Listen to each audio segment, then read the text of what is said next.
दोस्तों, आज की कहानी बड़ी ही मज़ेदार तथा दिलचस्प कहानी है, तो कहानी को पूरी ज़रूर सुनिएगा। दोस्तों, अकबर बीरबल की कहानियाँ हमने बहुत सुनी है। बीरबल अकबर का एक ख़ास मंत्री हुआ करता था। जब भी अकबर के सामने कोई भी समस्या आती तो वह बीरबल को ही याद करता था। बीरबल समस्याओं को अपनी समझदारी से हल कर दिया करता था। दरबारी हमेशा बीरबल से ईर्ष्या किया करते थे और बीरबल को नीचा दिखाने के लिए कुछ ना कुछ साजिश करते रहते थे। एक बार सभी दरबारी मिलकर बादशाह अकबर के पास पहुंच गए और अकबर से बोले कि जहां अपना आप या तो बीरबल दरबार में रहेगा या हम सभी। बादशाह अकबर ने पूछा, क्यों, ऐसी क्या बात हो गई? एक दरबारी ने कहा, बीरबल के रहते दरबार में हमारी कोई भी वैल्यू नहीं है। आप भी हमेशा बीरबल को ही ज़्यादा पूछते हैं।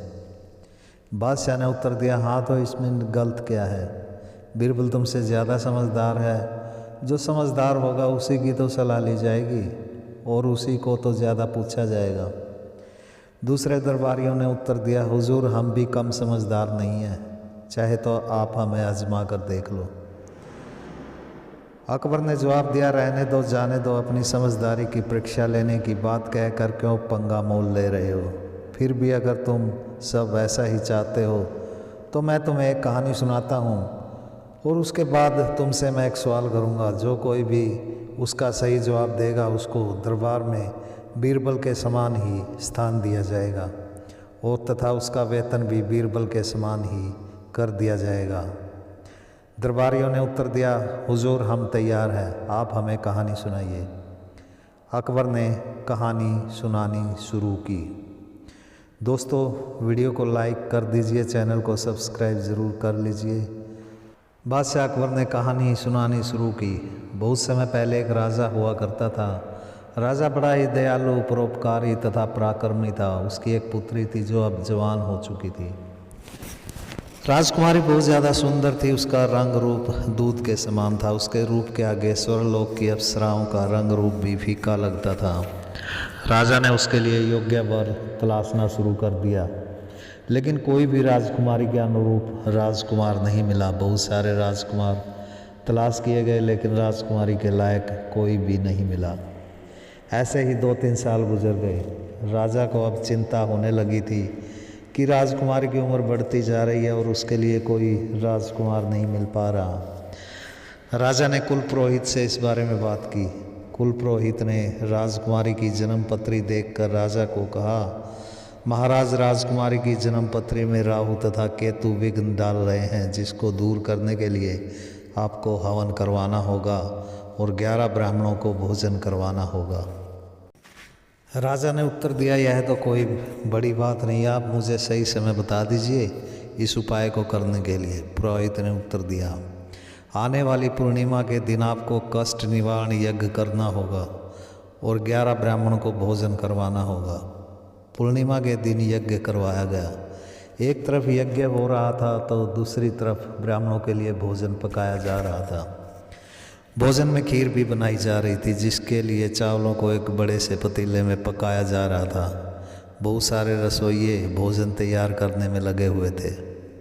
ठीक उसी समय पास के जंगल में एक चील ने एक कोबरा सर्प को अपने पंजों में दबोच लिया तथा उसको लेकर अपने घोंसले की तरफ उड़ चली। सर्प चील के पंजों में से आज़ाद होने के लिए जहर की फुंकार चील पर फेंक रहा था। चील उड़ती हुई उस स्थान के ऊपर से गुजरी जहां भोजन पकाया जा रहा था। सांप के जहर की कुछ बूंदें नीचे पकते हुए चावलों में गिर गई, जिसका किसी को भी पता नहीं चला। आधे घंटे बाद खीर तैयार हो गई, लेकिन रसोइयों को यह आभास नहीं था कि इस खीर में एक जहरीले सांप का जहर मिला हुआ है। कुछ समय बाद सभी ब्राह्मण को भोजन परोसा गया। भोजन के साथ साथ वह जहरीली खीर भी ब्राह्मणों को परोस दी गई। जहर इतना तगड़ा था कि खीर खाते ही ब्राह्मणों की मृत्यु हो गई। वहाँ पर हाहाकार मच गया। ब्राह्मणों की मृत्यु देखकर राजा को बहुत दुख हुआ। इस घटना को यमराज यमलोक से बैठे देख रहे थे। इस अनोखे मृत्यु कांड ने यमलोक को भी उलझन में डाल दिया था। कि इन हत्याओं का पाप किसके खाते में लिखा जाए।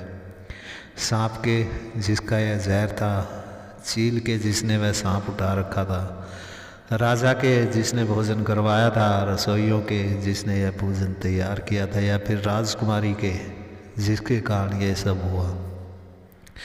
किसी को भी समझ नहीं आ रहा था कि इन हत्याओं का दोषी आखिर कौन है और किसको इनका दंड भुगतना पड़ेगा। कई महीने गुजर गए, नगर वाले भी तकरीबन इस घटना को भूल चुके थे। एक दिन उस नगर में कुछ ब्राह्मण महल की तरफ जा रहे थे। उनको देखकर एक व्यक्ति ने उनसे पूछा कि तुम कौन हो।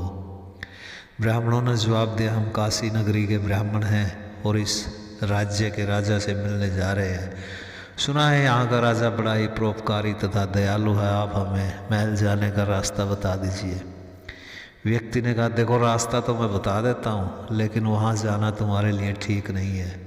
क्या तुमने नहीं सुना, इसी राजा ने एक बार जहरीले भोजन से 11 ब्राह्मणों की जान ले ली थी। कहीं तुम्हारे साथ भी ऐसा ना हो। ऐसा सुनकर सभी ब्राह्मण वापस काशी नगरी को चल पड़े। अकबर ने दरबारियों से कहानी पूरी हो चुकी है। कहानी में मैंने तुम्हें बताया कि ब्राह्मणों की हत्या का पाप हुआ है। अब आप में से कोई भी दरबारी मुझे बताए कि यह पाप किसके खाते में जाएगा, सांप के, चील के, रसोइयों के, राजा के या राजकुमारी के। कुछ दरबारियों ने सांप को उसके लिए दोषी माना, कुछ ने चील को, कुछ ने राजा को, कुछ ने रसोइयों को तथा राजकुमारी को दोषी बताया। बीरबल भी वहीं पर मौजूद था। जब सब दरबारियों ने अपनी अपनी राय अकबर को दे दी तो अकबर ने बीरबल से पूछा, बीरबल तुम बताओ, ब्राह्मणों की हत्या का दोष किसके खाते में जाएगा और उनकी हत्या का फल किसको मिलने वाला है। बीरबल ने कहा, जहाँपना ना सांप के, ना चील के, ना रसोइयों के, ना राजा के और ना ही राजकुमारी के खाते में यह पाप लिखा जाएगा। दरबारियों ने कहा, क्या बात करते हो, क्या ब्राह्मणों की हत्या का कोई भी दोषी नहीं है? उनकी हत्या एक मजाक थी क्या? बीरबल ने कहा, मैंने ऐसा नहीं कहा। ब्राह्मणों की हत्या का फल उस व्यक्ति को मिलने वाला है जिसने ब्राह्मणों को राजा के यहाँ जाने से रोका। दरबारियों ने अचंभित होकर बीरबल से पूछा, ऐसा कैसे हो सकता है? उस व्यक्ति का तो इस घटनाक्रम से कुछ भी लेना देना नहीं था, फिर किसी दूसरे के द्वारा किए गए पाप का फल उसको क्यों मिलेगा? बीरबल ने उत्तर दिया, चील अपने भोजन का प्रबंध करके सांप को लेकर ऊपर आसमान से उड़ रही थी। उसको राजा द्वारा कराए जा रहे बोझ से कोई लेना देना नहीं था। सांप चील के पंजों में दबा हुआ था। अपनी जान बचाने के लिए हर कोई संभव प्रयास करता है और जो भी उसके पास बचाव के लिए हथियार होता है उसका प्रयोग करता ही है। सांप के पास अपने बचाव के लिए अपना जहर ही होता है। इस जहर का प्रयोग उसने अपने आप को बचाने के लिए चील पर किया था।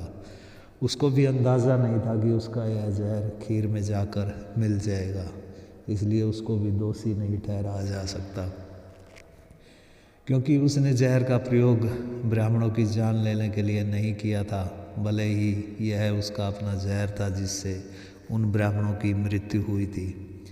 रसोइयों को भी नहीं पता चला था कि खीर में जहर मिल चुका है, इसलिए उनको भी दोषी नहीं ठहराया जा सकता। राजा ने ब्राह्मणों को भोजन खिलाने के लिए यह आयोजन किया था। उसकी मंशा ब्राह्मणों को मारने की नहीं थी। राजकुमारी के लिए यह सब आयोजन किया गया था, लेकिन उसका भी कोई दोष नहीं था। राजा तथा राजकुमारी का सीधा संबंध इस पाप से बिल्कुल भी नहीं था, इसलिए उनको भी दोष नहीं दिया जा सकता। दोष उसी को दिया जाता है जो जानबूझकर पाप करता है, जिसका कोई स्वार्थ होता है। सांप, चील, रसोइये, राजा तथा राजकुमारी का ब्राह्मणों की हत्या में कोई भी स्वार्थ नहीं था। इस घटना को अनजान लोगों को बताकर उस व्यक्ति को आनंद मिला। उसने ईर्ष्या भाव से राजा की निंदा की तथा राजा को ब्राह्मणों की हत्या का दोषी मान लिया, इसलिए सारा पाप उस व्यक्ति के खाते में लिखा जाएगा। यही नहीं, आने वाले समय में जो भी कोई इस घटना के लिए किसी दूसरे को दोषी ठहराएगा, यह पाप उसके खाते में चढ़ जाएगा।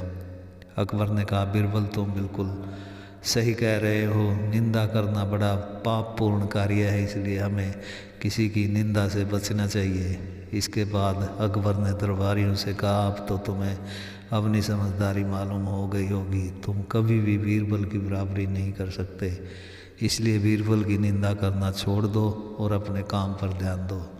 दरबारियों की गर्दन शर्मिंदा होकर झुक गई। दोस्तों, वीडियो को लाइक तथा चैनल को सब्सक्राइब ज़रूर कर लीजिए। भगवान आपकी सभी मनोकामनाएं पूर्ण करेंगे। धन्यवाद।